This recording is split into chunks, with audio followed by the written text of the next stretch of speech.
Assalamualaikum warahmatullahi wabarakatuh. Selamat datang di podcast Astana Mahakaya 18. Ada satu jenis kabar yang selalu menimbulkan reaksi cepat. Bahkan sebelum orang sempat membaca kronologinya dengan lengkap. Debt collector dianiaya, video beredar, emosi meledak, komentar rame. Ada yang langsung berkata, rasain, jangan nagih dengan cara kasar. Ada juga yang membalas, kalau tidak ditagih, bagaimana roda ekonomi bisa bergerak? Lalu, perdebatan berubah menjadi ajang saling menyalahkan. Penagih salah, debitur salah, pihak pembiayaan salah, masyarakat salah. Padahal, ada satu pertanyaan yang lebih penting daripada sekedar memilih kubu. Ini adalah masalah menagih keliru atau sistem yang gagal untuk menjaga semua pihak. Karena jika sebuah konflik ekonomi bisa berujung dengan kekerasan, itu tandanya ada yang tidak sehat. Bukan hanya dengan individunya, tapi dengan mekanisme yang seharusnya dijalankan dengan aman. Di titik ini, pembahasan tidak hanya tanya soal utang harus dibayar, tapi penagihan harus sopan. Pembahasannya harus menyentuh dua hal, yaitu saling terkait, ekonomi dan juga hukum.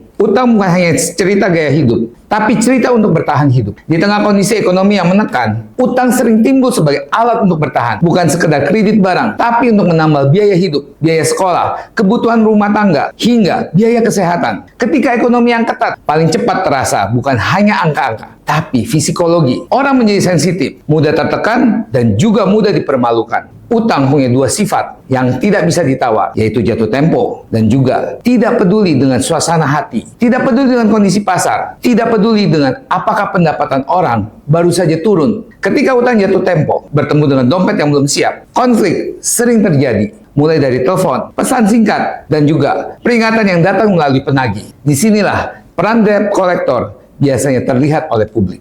Debt collector bukan akar permasalahan, tetapi menjadi sasaran yang utama. Banyak orang melihat debt collector sebagai tokoh antagonis dalam cerita utang piutang. Padahal mereka sering menjadi ujung tombak, bukan pemilik sistem, bukan juga pembuat aturan. Namun, posisi di ujung tombak ini sangat berbahaya. Mereka berdiri di depan orang yang sedang tertekan. Ada tekanan juga dari target pembeli tugas. Dan ada juga debitur yang secara lelah, mentalnya, finansial, status sosial.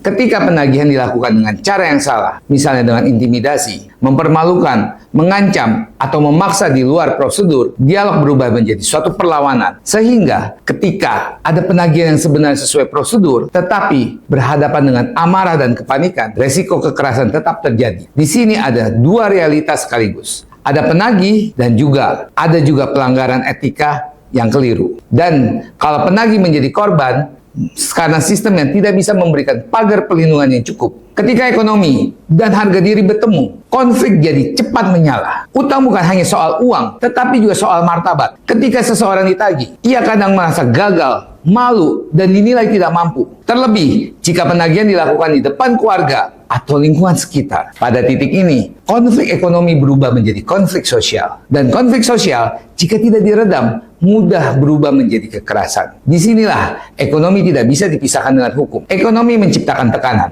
Hukum seharusnya menciptakan pagar. Jika pagar tidak kuat, tekanan akan mencari jalan keluarnya sendiri. Dan seringkali jalan keluar itu adalah berupa keributan. Fungsi hukum seharusnya menjadi jalur yang aman, bukan formalitas. Pertanyaan kuncinya adalah, apakah fungsi hukum sudah berjalan dengan benar? Dalam prinsip negara hukum, sengketa utang piutang seharusnya menjadi punya rute yang jelas, perjanjian yang sah, mekanisme, penagihan yang beretika, ruang negosiasi, restrukturisasi, mediasi, dan bila perlu, proses pengadilan sebagai langkah terakhir. Namun di lapangan, banyak pihak yang merasa jalur formal itu terlalu lama, mahal, bahkan melelahkan. Akhirnya, dipilihlah jalur cepat, penagihan langsung, tekanan langsung, penyelesaian hari itu juga. Masalah, jalur cepat ini seringkali memotong pagar hukum yang seharusnya dijaga oleh hukum. Ketika hukum tertinggal, emosi memimpin. Dan ketika emosi memimpin, kekerasan mungkin terjadi. Jadi pertanyaan besarnya adalah, mengapa penyelesaian sengketa ekonomi itu bisa sedekat dengan kekerasan? Jika sistem sehat, jarak antara konflik dan kekerasan seharusnya jauh. Dua hal yang harus tegas. Penagihan tidak boleh melanggar hukum. Kekerasan juga tidak boleh dibenarkan. Jika penagihan dilakukan dengan intimidasi, itu harus ditertibkan. Jika kolektor dianiaya,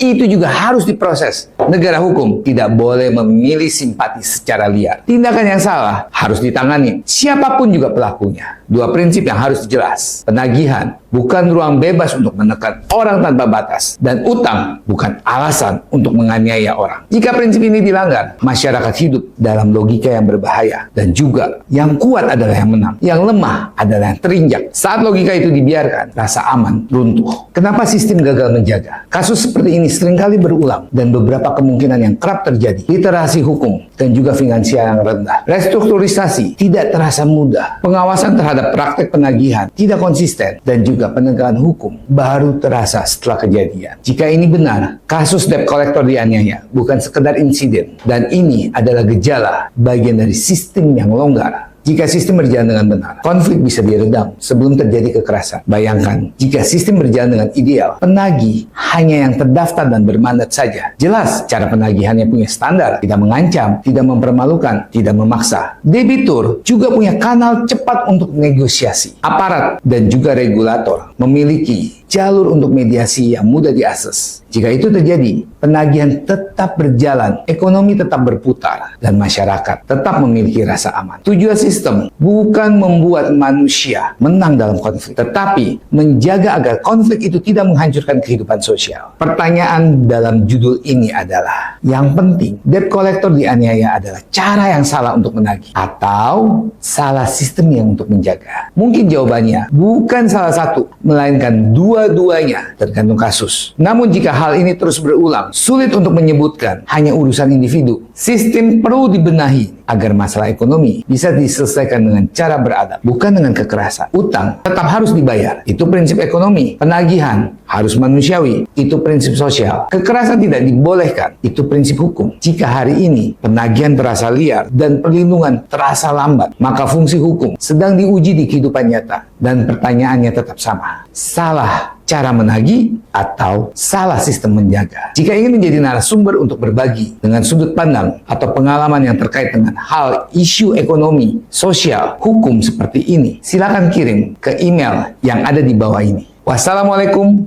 warahmatullahi wabarakatuh.